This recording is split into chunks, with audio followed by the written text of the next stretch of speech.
உங்களை யாராவது அவமானப்படுத்தினா நீங்க என்ன செய்வீங்க? கோபப்படுவீங்களா இல்ல சண்டை போடுவீங்களா? ஆனா ஒரு மனுஷன் தன்னை அவமானப்படுத்தின ஒரு மில்லியனருக்கு பதில் கொடுக்க ஒரு கார் கம்பெனியை ஆரம்பிச்சார். இரண்டாம் உலகப் போர் முடிஞ்ச நேரம் இத்தாலியில ஒரு இளைஞன் இருந்தான். அவன் பேரு பெருசியோ லெம்போகினி. அவன் ஒரு சாதாரண மெக்கானிக்.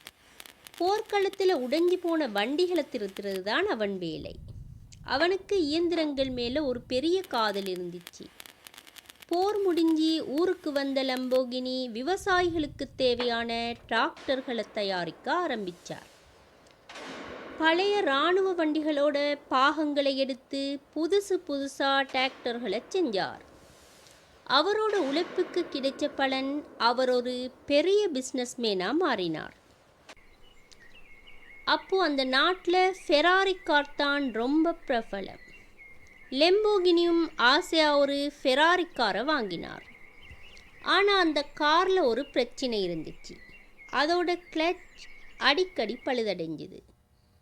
அதை சரி பண்ண சொல்லி ஃபெராரி கம்பெனிக்கு அவர் பலமுறை புகார் அனுப்பினார்.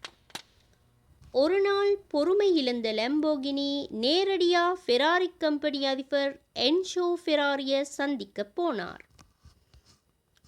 உங்க கார்ல இந்த தப்பு இருக்கு, இதை இப்படி சரி பண்ணலாம்னு ஒரு மெக்கானிக்கா சில ஆலோசனைகளை சொன்னார்.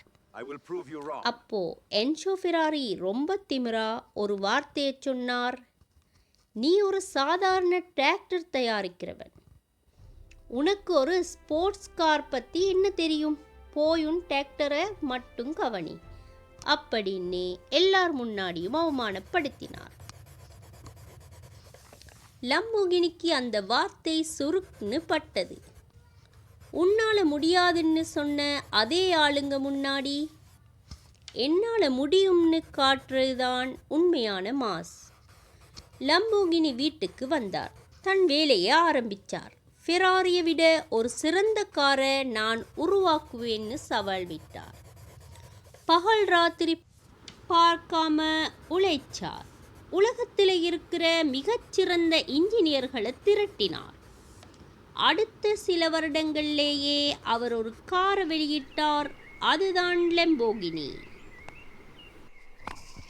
அந்த கார் ஃபெராரியை விட வேகமாகவும் வசதியாகவும் இருந்துச்சு. அன்னைக்கு அவரை அவமானப்படுத்தின அதே ஃபெராரி கம்பெனி இன்னைக்கு லம்போகினிக்கு சமமாக போட்டி போட முடியாமல் திணறாங்க. இன்னைக்கு உலகத்தில் இருக்கிற இளைஞர்களோட கனவுக்காரா லம்போகினி இருக்கு.